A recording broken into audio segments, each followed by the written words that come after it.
وَلَا تَقْتُلُوا النَّفْسَ الَّتِي حَرَّمَ اللَّهُ إِلَّا بِالْحَقِّ، کسی نردوش کی ہتیا نہ کرنا، کسی بے قصور کو قتل نہ کرنا، جس کو قتل کرنے کی اجازت اسلام نے تم کو نہیں دی ہے۔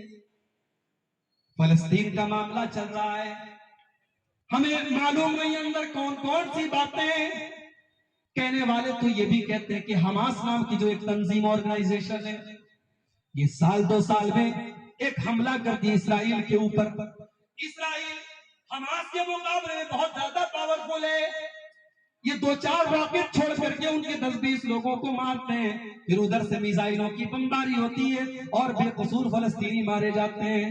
میرے بھائیو، حقیقت کیا ہے؟ ہم اتنی دور سے بیٹھ کر کے سارے حالات کا تجزیہ نہیں کر سکتے، مگر ہمیں یہ حالات دیکھ کر کے دکھ ہوتا ہے کہ بیتوں مسلمان کا خون رہا ہے، چھوٹے چھوٹے بچوں کی لاشیں بچ رہی ہیں۔ چاہے حماس کا، اگر حماس کا حملہ اسرائیل کے اندر عام شہریوں پر اور ناگرکوں پر ہو رہا ہے اور ان کے بیوی بچوں کو مارا جا رہا ہے، تو اس کو بھی ہم جائز نہیں قرار دے سکتے۔ اور اسرائیل جواب میں اگر کارروائی کر رہا ہے اور فلسطینیوں کو مار رہا ہے تو یہ بھی ناجائز ہے۔ آخر اسرائیل کو وہ دھرتی تو فلسطین سے ہی ملی تھی، وہ علاقہ تو فلسطین کا علاقہ تھا جسے آج اسرائیل نے ہتھیا لیا اور دھیرے دھیرے فلسطین پر وہ قبضہ کرتا چلا جا رہا ہے۔ یاد رکھو، آج میڈیا بھی بالکل ایک طرفہ آج فلسطین کے خلاف اور اسرائیل کی حمایت میں بول رہا ہے، جبکہ میڈیا والوں کو یہ جان لینا چاہیے اسی بھارت میں ایک بہت بڑے نیتا ہوئے تھے اٹل بہاری واجپئی، وہ کانگریس کے نیتا نہیں تھے، بی جے پی کے نیتا تھے، ان کی وچار دھارا الگ تھی۔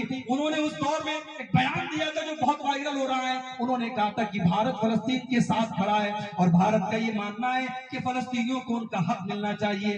آج ہماری حکومتوں کے معیار بدل گئے، آج میڈیا کی زبان بدل گئی۔ کاش میڈیا والوں کو قرآن کی آیت کوئی جا کر کے بتا دے، اے اسلام کے اوپر آتنکواد کا لیبل لگانے والوں، اسلام کسی آتنکواد کی دعوت نہیں دیتا، اسلام تو کہتا ہے وَلَا تَقْتُلُوا النَّفْسَ الَّتِي حَرَّمَ اللَّهُ إِلَّا بِالْحَقِّ، کسی نردوش کی ہتیا کرنے کا تمہیں ادھیکار نہیں ہے، کسی بے قصور کی ہتیا نہیں کر سکتے۔ یہ سوسائڈ بمبنگ جائز نہیں ہے اسلام میں۔ کوئی گیا کسی شاپنگ مال میں اپنے آپ کو اڑا دیا، 100 لوگوں کو مار دیا، یہ اسلام میں جائز نہیں ہے۔ میرے بھائیوں، کسی ایک بے قصور کی ہتیا پوری مانوتا کی ہتیا ہے، قرآن یہ کہتا ہے۔ انسان کی جان کی یہ ویلو ہے اسلام کے اندر۔ اگر کسی ایک انسان کی کسی نے ہتیا کر دی تو ہتھیارے کو بدلے میں ہتیا کی جائے گی، قاتل کو قتل کیا جائے گا۔ وَمَنْ قُتِلَ مَظْلُومًا فَقَدْ جَعَلْنَا لِوَلِيِّهِ سُلْطَانًا فَلَا يُسْرِفْ فِي الْقَتْلِ إِنَّهُ كَانَ مَنْصُورًا۔ اگر کوئی قتل ہو گیا تو اس کے گھر والوں کو اللہ نے اجازت دی ہے کہ چاہے تو وہ قاتل کو قتل کروا دے، چاہے تو وہ قاتل کو قتل کروا دے، اور چاہے تو قتل کے بدلے ایک بہت بڑا اماؤنٹ جس کو دیت کہا جاتا ہے وہ دیت لے لے۔ یہ ادھیکار اللہ تعالیٰ نے جو انسان قتل ہوا ہے، جو مقتول ہے، اس کے گھر والوں کو دیا ہے۔ تو یہ 8واں حکم ہے میرے بھائیوں کہ کسی کی ہتیا کرنے کی ہمیں اجازت نہیں۔ نمبر 9، وَلَا تَقْرَبُوا مَالَ الْيَتِيمِ إِلَّا بِالَّتِي هِيَ أَحْسَنُ، اور یتیم کے مال کے قریب نہ جانا، کسی یتیم کا مال نہ ہتھیانا۔ ہائے ہائے، آج یتیموں کے نام پہ بڑے بڑے ادارے چل رہے ہیں اور یتیموں کے نام پہ باہر سے پیسہ آ رہا ہے، یتیموں کا پیسہ لوگوں کی پاکٹ میں جا رہا ہے، لوگوں کے پیٹ میں جا رہا ہے۔ اگر کسی یتیم کا مال آپ لینا جائز طریقے سے کھایا، قرآن کہتا ہے إِنَّ الَّذِينَ يَأْكُلُونَ أَمْوَالَ الْيَتَامَى ظُلْمًا إِنَّمَا يَأْكُلُونَ فِي بُطُونِهِمْ نَارًا، جو لوگ یتیم کا مال ناجائز طریقے سے اپنے پیٹ میں بھرتے ہیں وہ جہنم کی آگ اپنے پیٹ میں بھر رہے ہیں۔ وَسَيَصْلَوْنَ سَعِيرًا، اور ان قریب وہ جہنم کی آگ میں ڈالے جائیں گے۔ یتیم بیچارہ بے سہارا ہوتا ہے، اس کا باپ نہیں ہوتا، کوئی تھپڑ لگا کے نکل جائے، کوئی پوچھنے والا نہیں تجھے تھپڑ کیوں مارا گیا۔ باپ بہت بڑی دیوار ہوتا ہے میرے بھائی، باپ نہ ہو تو بچہ یتیم ہو جاتا ہے، یتیم کا کوئی نہیں ہوتا۔ میرے نبی یتیم تھے، پیدا ہوئے تو باپ نہیں تھے، میرے نبی سے بڑھ کے یتیم کا درد کون سمجھ سکتا تھا؟ اسی لیے اللہ کے نبی نے فرمایا انا وکافل الیتیم کہاتین، آپ نے 2 انگلیوں سے اشارہ کر کے فرمایا یتیم کی پرورش کرنے والا، یتیم کو پالنے والا جنت میں میرے ساتھ جائے گا جیسے یہ دونوں انگلیاں ایک دوسرے کے ساتھ ملی ہوئی ہیں۔ یتیم کی پرورش کرنے والا اللہ کے نبی کے ساتھ جائے گا۔ ایک صحابی آئے اللہ کے نبی کے پاس، کہا اللہ کے رسول میرا دل بڑا سخت ہے، میرا دل بڑا ہارڈ ہے، میرا دل مجھے بڑا کٹھور معلوم ہوتا ہے، میں کیا کروں؟ اللہ کے نبی نے فرمایا امسح براسل یتیم، جاؤ کسی یتیم کے سر پہ محبت سے ہاتھ پھیر دو، تمہارا دل سافٹ ہو جائے گا، تمہارا دل نرم ہو جائے گا۔ یہ یتیم کا مقام ہے میرے بھائیوں۔ قرآن کہتا ہے وَلَا تَقْرَبُوا مَالَ الْيَتِيمِ إِلَّا بِالَّتِي هِيَ أَحْسَنُ حَتَّى يَبْلُغَ أَشُدَّهُ۔ اگر کوئی یتیم آپ کی یتیم کی پرورش آپ نے اپنی ذمہ داری میں لے لی ہے اور یتیم کا مال بھی آپ کو ملا ہے تو یتیم کے مال میں سے خرچ نہ کرو۔ جب یتیم بڑا ہو جائے، جب جوان ہو جائے، اس کا مال امانت ہے، اس کی امانت اس کو لوٹا دینا۔ تو یہ 9 چیز ہے۔ نمبر 10 وَأَوْفُوا بِالْعَهْدِ إِنَّ الْعَهْدَ كَانَ مَسْئُولًا۔ اور اے ایمان والو وعدے کو پورا کیا کرو۔ اللہ تعالیٰ کیا تم سے پوچھا جائے گا تم نے وعدے کو پورا کیا کہ نہیں کیا؟ آج وعدہ کون پورا کرتا ہے؟ مسلمان سے زیادہ وعدہ خلافی کرنے والا کون ہے میرے بھائی؟ آج ہماری پہچان بن گئی کہ ہماری زبان کی کوئی ویلیو نہیں۔ کل اسی بھارت کے اندر، اسی ملک کے اندر مسلمان اپنی زبان سے پہچانا جاتا تھا، آج ہماری زبان کی کوئی ویلیو نہیں ہے۔ میرے پیارے ساتھیوں، اللہ کے نبی وعدے کے اتنے پکے تھے کہ آپ بدر کے لڑائی میں، بدر کے میدان میں 313 آپ کے ساتھی تھے اور دشمن کی تعداد 1000 تھی۔ ایک ایک صحابی کی اللہ کے نبی کی نظر میں بڑی قیمت تھی۔ 2 صحابی آپ کے پاس آتے ہیں، اے اللہ کے نبی ہمیں دشمنوں نے گرفتار کر لیا تھا اور جان بچانے کے لیے ہم وعدہ کر کے آئے ہیں کہ ہم لڑائی میں آپ کا ساتھ نہیں دیں گے۔ اے اللہ کے نبی ہم جان بچانے کا وعدہ کر کے آئے تھے لیکن ہم آپ کا ساتھ دینا چاہتے ہیں، ہم لڑنا چاہتے ہیں۔ آپ نے فرمایا نہیں نہیں، محمد کا ماننے والا وعدہ خلافی نہیں کر سکتا، جاؤ میرے ساتھیوں کی تعداد کم ہے میں اس کو برداشت کر لوں گا مگر میں وعدہ خلافی کر کے تم کو جنگ میں شامل نہیں کر سکتا۔ آپ نے دونوں کو واپس کر دیا۔ یہ تھی میرے نبی کی، میرے نبی اس طریقے سے اپنے وعدے کو پورا کرتے تھے۔ وعدے کا ایک مقام ہوتا ہے میرے بھائی، وعدے کی وعدہ خلافی کرنے والا منافق ہوتا ہے۔ منافق کی نشانی ہے جب بات کرے تو جھوٹ بولے، جب وعدہ کرے تو وعدہ خلافی کرے اور جب امانت رکھی جائے تو 9 چیزیں ہو گئی۔ 10ویں چیز فرمایا وَأَوْفُوا بِالْقَوْلِ وَأَوْفُوا بِالْكَيْلِ إِذَا كِلْتُمْ وَزِنُوا بِالْقِسْطَاسِ الْمُسْتَقِيمِ۔ اور اے ایمان والو جب تم کوئی سامان ناپ کر کے دیا کرو تو پورا پورا ناپ کر کے دیا کرو، اس میں کوئی کمی نہ کیا کرو۔ وَزِنُوا بِالْقِسْطَاسِ الْمُسْتَقِيمِ، اور تمہارا ترازو بالکل صحیح ہونا چاہیے۔ آج مسلمان کا ترازو بھی صحیح ہے، اس کی ناپ تول بھی صحیح ہے۔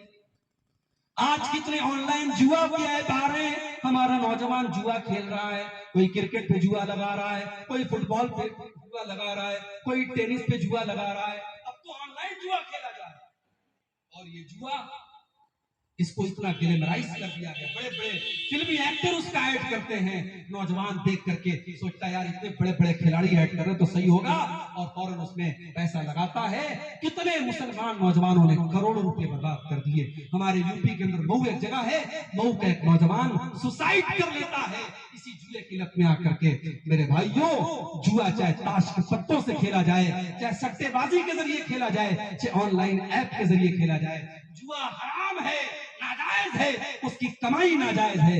حلال طریقے سے بزنس کرو میرے بھائی۔ اللہ کہہ رہا ہے ذالک خیر و احسن تاویلا، ناجائز طریقے سے اگر تم پیسہ کما بھی لوگے وہ پیسہ تمہیں اچھے انجام تک نہیں پہنچا پائے گا۔ حلال طریقے سے پیسہ کماؤ، جائز طریقے سے پیسہ کماؤ، اس کا انجام بہتر ہے۔ اس کے بعد فرمایا وَلَا تَقْفُ مَا لَيْسَ لَكَ بِهِ عِلْمٌ وَلَا تَقْفُ مَا لَيْسَ لَكَ بِهِ عِلْمٌ، جس چیز کی تمہیں جانکاری نہیں ہے اس چیز کے پیچھے مت پڑو۔ إِنَّ السَّمْعَ وَالْبَصَرَ وَالْفُؤَادَ كُلُّ أُولَئِكَ كَانَ عَنْهُ مَسْئُولًا، اللہ تعالیٰ کے کان کا بھی حساب لیا جائے گا، کانوں سے کیا سنا تھا۔ آپ نے ایئر فون کانوں میں لگا لیا، کیا کیا گانے تم سن رہے ہو، کیا کیا چیزیں تم سن رہے ہو. آج تو گالی گلوچ بھی سنا جا رہا ہے، آج تو ایسی ایسی ویب سیریز آ گئی اس میں گالی گلوچ بھی دیا جا رہا ہے، ولگر باتیں بھی کی جا رہی ہیں. تم نے اپنے کانوں میں ہیڈ فون لگا کر اور ایئر بڈ لگا کر کے تم نے کیا کیا سنا ہے، اللہ کیا اس کا بھی حساب دینا پڑے گا. ان السمع والبصر، تم نے آنکھوں سے موبائل کی اسکرین پر کیا کیا دیکھا تھا. ہو سکتا ہے تم نے براؤزر کی ہسٹری سے ڈیلیٹ کر دیا، ہو سکتا ہے تم نے یوٹیوب کی ہسٹری سے ڈیلیٹ کر دیا، ہو سکتا ہے تم نے فیس بک کے ریکارڈ سے ڈیلیٹ کر دیا، لیکن تم نے فیس بک پر کیا کیا دیکھا، تم نے یوٹیوب پر کیا کیا دیکھا، تم نے موبائل کی اسکرین کے اوپر کیا کیا دیکھا. اللہ کے فرشتے سب ریکارڈ کر رہے ہیں، کرامن کاتبین سب نوٹ کر رہے ہیں، اور اللہ کے اس کا بھی حساب دینا پڑے گا. والفؤاد، اور تمہارے دل اور دماغ میں کون کون سے گناہوں کی پلاننگ چلی تھی، کون کون سے گناہوں کا تم نے ارادہ کیا تھا، کون کون سے غلط کام کرنے کی تم نے پلاننگ کی تھی، اللہ کیا اس کا بھی حساب دینا پڑے گا. اس ایک آیت کو ہم سامنے رکھیں تو شاید موبائل کا غلط استعمال کرنا ہمارا رجحان ہو. اللہ کیا حساب دینا پڑے گا. کہیں ایسا نہ ہو کہ ہمارے موبائل کا غلط استعمال ہماری نیکیوں کو برباد کر دے، ہماری نمازوں کو برباد کر دے، ہمارے حج اور عمرے کو برباد کر دے. بڑا نازک دور ہے میرے بھائی. 3 سال کے بچے سے لے کر کے 70 سال کا بوڑھا آج موبائل استعمال کر رہا ہے، اور وہ کیا دیکھ رہا ہے موبائل پر، وہ یا تو اس کا موبائل جانتا ہے یا اس کا رب جانتا ہے، اور اللہ سب حساب لے گا. ان السمع والبصر والفؤاد کل اولئک کان عنہ مسئولا. تم کانوں سے، آنکھوں سے اور دل سے کیا کر رہے ہو.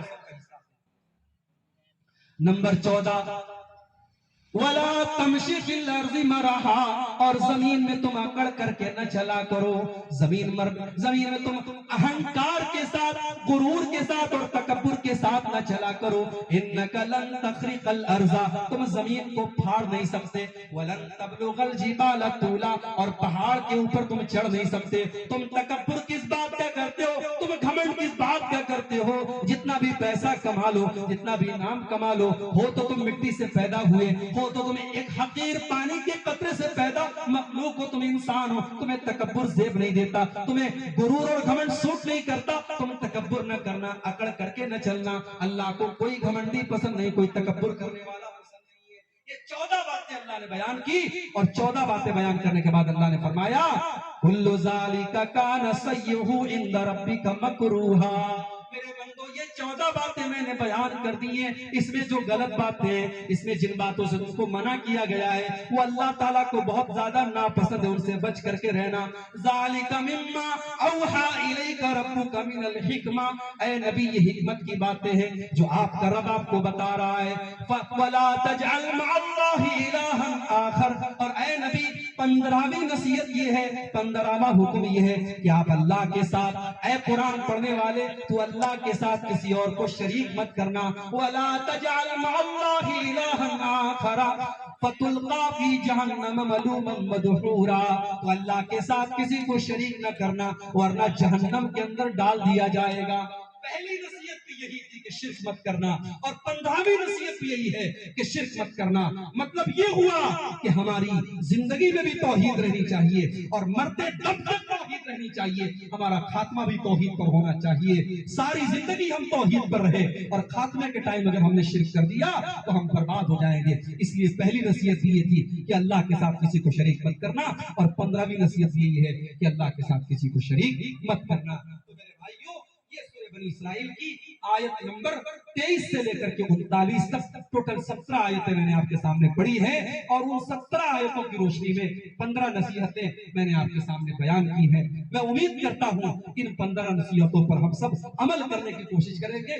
اس میں ہمارے عقیدے کی بھی اصلاح ہے، ہمارے عمل کی بھی اصلاح ہے، ہمارے گھروں کی بھی اصلاح ہے، ہمارے اخلاق کی بھی اصلاح ہے. ان 15 باتوں کو اگر ہم عمل کر لیں ان پر، انشاءاللہ ہماری زندگی بدل جائے گی. آئیے ہم اللہ سے دعا کریں، رب العالمین ان 15 نصیحتوں پر ہم سب کو عمل کرنے کی توفیق عطا فرمائے.